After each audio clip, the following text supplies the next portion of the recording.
নমস্কার, আমি সোমা। আজ আমি কলার খোসা বাটার একটা রেসিপি নিয়ে চলে আসলাম তোমাদের সামনে। এটা কিন্তু আমার কুকিং চ্যানেল না, তবুও আমি আজ কলার খোসাটা বাটছি, ভাবলাম তোমাদের সাথে একটু শেয়ার করি, তোমরাও যাতে এটা করে খেতে পারো। এটা খাওয়া ভীষণ উপকার আর খেতেও বেশ ভালো লাগে।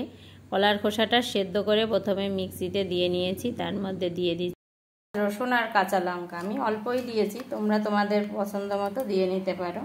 এটা একসাথে একটা মিহি পেস্ট তৈরি করে নেব।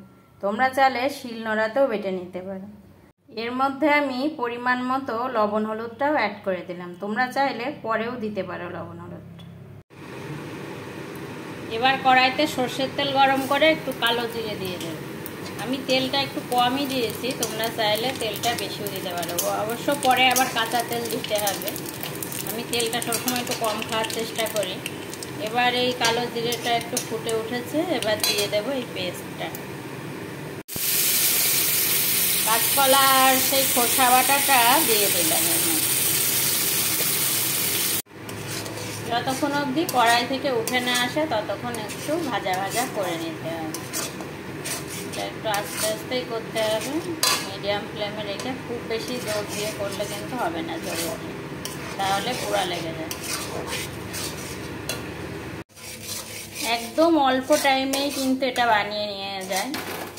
দেখো প্রায় কিন্তু হয়েই গেছে। দেখো এই দেখো উঠে উঠে আসছে কড়াই থেকে, প্রায় হয়ে এসছে। তোমরা একবার বাড়িতে ট্রাই করে দেখো। আর যে কোনো খোসা বাটা আমার ভীষণ ভালো লাগে, পাতা বাটা খোসা বাটা আমি ভীষণ ভালো খাই। আর এইসব না একা একা খেতে ভালো লাগে না, এগুলো মনে হয় কারোর সাথে একটু শেয়ার করি। দেখো এর মধ্যে আমি 2 দানা চিনিও দিয়ে দিলাম, আরও আগেই চিনিটা দিতে হতো।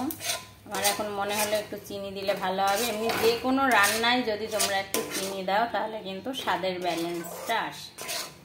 তাই আমি সব রান্নাতেই কিন্তু একটু করে চিনি দিই, খুব বেশি না, সেটাই মিষ্টি ভাব আসবে না, কিন্তু স্বাদের ব্যালেন্সটা আসে সব রান্নায়। এই জন্যে আমি অল্প সামান্য করে চিনি ব্যবহার করি। আর এই দেখো রেডি, একদম গরম ভাতে কিন্তু খুব সুন্দর লাগবে এটা খেতে। এরপরে একদিন পটলের খোসা বাটা করব, তোমরা যদি রেসিপিটা পেতে চাও তাহলে অবশ্যই কমেন্টে জানিও। এরপরে আমি গ্যাসটা অফ করে একটু সর্ষের তেল ছড়িয়ে নামিয়ে নেব। এই দেখো আমি এখন একটু সর্ষের তেল দিয়ে দেব। আমি যেহেতু তেলটা কম খাই, তোমরা চাইলে একটু বেশি পরিমাণে দিতে পারো, তাহলে আরও বেশি ভালো লাগবে। দেখো আমার কলার খোসা বাটা কিন্তু একদম রেডি। যারা কাঁচা সর্ষের তেল খেতে পছন্দ করো না তারা দেবে না, যারা কাঁচা সর্ষের তেল খেতে পছন্দ করো, এই যে আমি কাঁচা সর্ষের তেল দিয়ে একটু নাড়াচাড়া দিয়ে নামিয়ে নিয়েছি। গ্যাসটা অফ করেই কাঁচা সর্ষের তেলটা দিয়েছি। আবার কোনো পাত্রে নামিয়ে নিয়েও তোমরা সেটা দিতে পারো।